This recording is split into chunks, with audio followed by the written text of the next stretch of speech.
Perkenalkan, nama saya Sri Rezeki dan teman saya Nur Sifani. Di sini kami akan menjelaskan asal-usul bangun ruang. Sebelum membahas asal-usulnya, kita harus tahu dulu apa itu bangun ruang.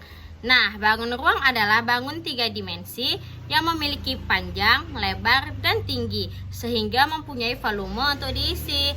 Contoh bangun ruang yang sering kita jumpai ada kubus, balok, prisma, tabung, kerucut, dan bola. Nah, teman-teman tahu tidak? Ternyata konsep bangun ruang ini sudah ada sejak ribuan tahun lalu. Karena pada zaman dahulu manusia mulai mengenali berbagai jenis bangun ruang, seperti misalnya bebatuan, batang, pohon, ataupun bangunan-bangunan di sekitarnya. Mereka membutuhkan cara untuk mengukur dan membuat bangunan agar bangunan tersebut sesuai dengan kebutuhan. Nah, dari situlah muncul bagaimana pemahaman tentang bentuk-bentuk ruang. Salah satu peradaban yang menggunakan konsep bangun ruang adalah bangsa Mesir kuno sekitar 3000 tahun sebelum Masehi. Mereka memanfaatkan konsep bangun ruang untuk membangun piramida yang sampai sekarang masih berdiri kokoh. Dalam proses pembangunannya, mereka harus memahami ukuran, panjang, lebar, tinggi, dan bentuk bangunan agar piramida dapat dibangun dengan tepat. Selain Mesir kuno, masyarakat Babilonia juga menggunakan ilmu geometri untuk mengukur tanah dan membuat bangunan. Kemudian, perkembangan bangun ruang semakin maju pada masa Yunani kuno, karena pada masa ini muncul seorang ilmuwan yang bernama Euclid, yang dikenal sebagai bapak geometri. Nah, di sini ia menuliskan berbagai konsep geometri yang menjadi dasar pembelajaran matematika hingga sampai sekarang.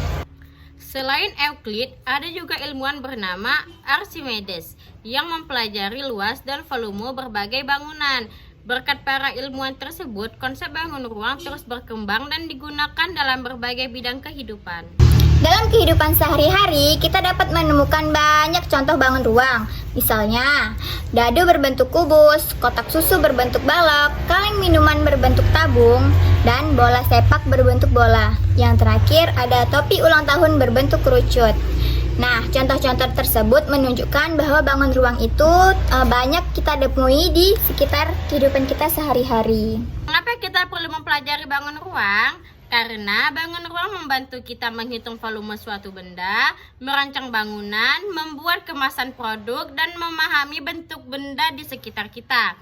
Pengetahuan tentang bangun ruang juga digunakan dalam bidang arsitektur, teknik, dan teknologi. Jadi, dapat kita simpulkan bahwa bangun ruang ini berasal dari kebutuhan manusia untuk memahami bentuk-bentuk benda dan membangun berbagai bangunan. Karena konsep ini berkembang dari peradaban kuno seperti Mesir dan Babilonia. Kemudian disempurnakan oleh para ilmuwan yang berasal dari Yunani hingga menjadi bagian penting dalam matematika modern. Demikian penjelasan kami mengenai asal-usul bangun ruang. Terima kasih atas perhatian teman-teman. Assalamualaikum warahmatullahi wabarakatuh.